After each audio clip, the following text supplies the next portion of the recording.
Assalamualaikum warahmatullahi wabarakatuh. Nama saya Munarasana. Saya merupakan mahasiswi Universitas Mercu Buana, Fakultas Ekonomi Bisnis, jurusan S1 Akuntansi. Kali ini saya akan membahas materi tentang inflasi.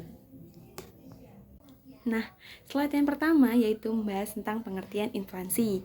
Inflasi adalah penurunan nilai uang karena banyaknya uang yang beredar sehingga menyebabkan naiknya harga barang-barang.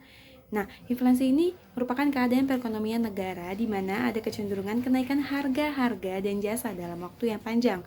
Hal ini disebabkan karena tidak seimbangnya arus uang dan barang.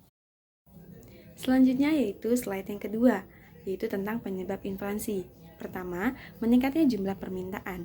Meningkatnya jumlah permintaan pada suatu jenis barang atau jasa tertentu, ketika permintaan meningkat sementara stok barang yang tersedia tidak memadai, maka akan terjadinya kenaikan harga. Lalu, yang kedua, meningkatnya biaya produksi. Biaya produksi yang baik bisa disebabkan karena beberapa hal, seperti naiknya harga bahan baku atau naiknya upah pegawai. Yang ketiga yaitu peredaran uang. Hal ini dikarenakan ketika jumlah uang di masyarakat meningkat, harga barang akan ikut mengalami kenaikan. Karena kenaikan daya beli masyarakat sedangkan stok barang statis, maka harga barang akan ikut naik. Nah, selanjutnya slide yang ketiga, kita akan membahas tentang dampak inflasi terhadap perekonomian. Langsung aja, yang pertama, produsen bisa menggeruk keuntungan dari kenaikan harga umum barang dan jasa. Inflasi tinggi menunjukkan adanya kenaikan harga umum barang dan jasa. Hal ini bisa memberikan dampak positif terhadap produsen. Dengan inflasi, maka biaya produksi bisa jauh tertutupi karena harga jual mengalami kenaikan. Oleh sebab itu, keuntungan produsen bisa meningkat. Yang kedua, menggerus daya beli masyarakat.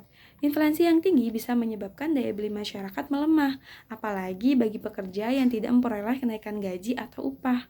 Selanjutnya, yang ketiga, mempengaruhi kemampuan ekspor negara. Inflasi juga bisa berpengaruh negatif terhadap ekspor suatu negara. Pasalnya, dengan inflasi maka biaya ekspor akan lebih mahal. Hal tersebut akan meningkatkan harga dari suatu produk ekspor, sehingga daya saing produk tersebut di negara tujuan ekspor bisa menurun. Pada akhirnya, hal ini menurunkan devisa negara. Selanjutnya, yang keempat, berdampak pada suku bunga bank.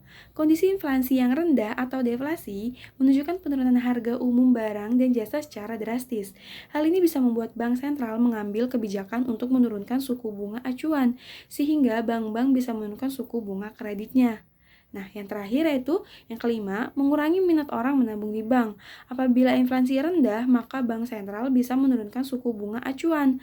Hal ini bisa menurunkan bunga simpanan di bank, misalnya seperti bunga deposito dan giro. Tentunya dengan bunga deposito dan giro yang menurun, maka minat masyarakat menabung di bank juga turun.